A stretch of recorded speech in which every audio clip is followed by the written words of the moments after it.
Yeah, we're Hicks. Though I didn't grow up in Barville. My name is David Sutherland. I'm a resident of Pasco and different sections of Barville. This is the first time Oakland came up. My name is David Sutherland. I'm a resident of Barville. I've been a resident there for about 20 years. One of the reasons why I'm still here to speak is I've waited about 9.5 hours to tell my story. The last meeting at the high school, I was on the list, and it took forever with so many people to be heard.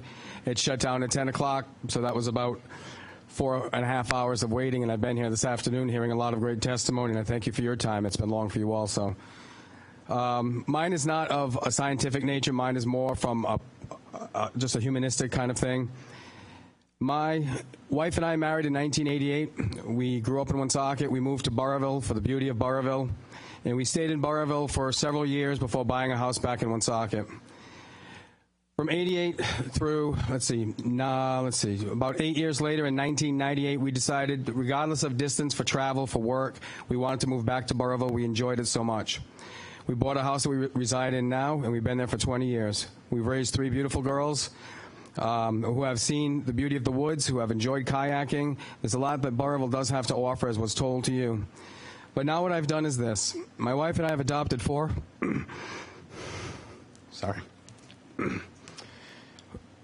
beautiful boys, ages from 3 to 1. They are from the foster system, from Providence and other places in Rhode Island, severely neglected and abused. I want to give them the same life I gave my daughters.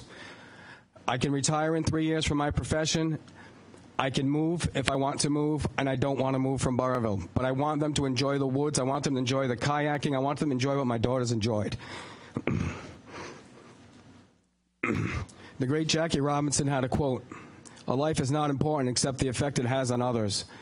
Or the impact, it has on others. I want to impact these boys in such a manner that they will know that they're untreated. Thank you.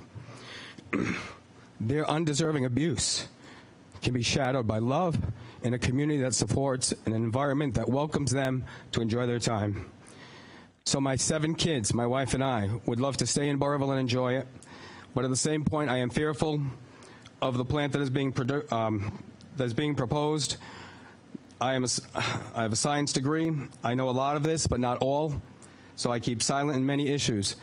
But these are the reasons why a 52-year-old man stands before you when he's never addressed anyone before on any political issue at all. I'm not a politician. I'm not an environmentalist. None of those things. I'm a dad.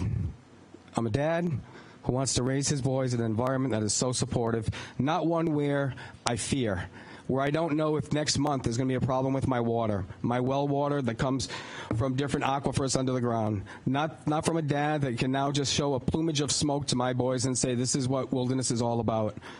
I want to be a dad that can show them what nature is about and what beauty is all about.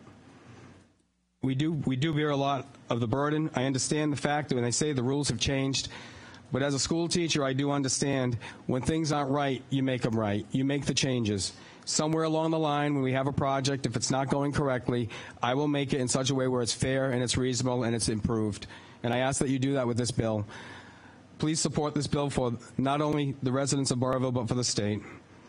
I'm trying to think what else, I'm sorry. I do know it is so important to my wife and I. We've never done anything of this nature before. The meeting at the high school that we did attend and was not heard, that was my daughter's birthday. And it was sad, she understood, but at the same point, I want to impact the lives of not only my boys, not only my girls, but of the people of Rhode Island, and certainly the town people of Barville. Thank you. Thank you. Are there any questions or comments? Senator Anessa Bush. Thank you, Mr. Chairman. Sir, I just want to thank you for your, service to those 4 boys. The joy. It's just so heartfelt. And, I'll just take the opportunity of your testimony to say that all of us up here, we sit through a lot of these hearings, oftentimes till this hour or later.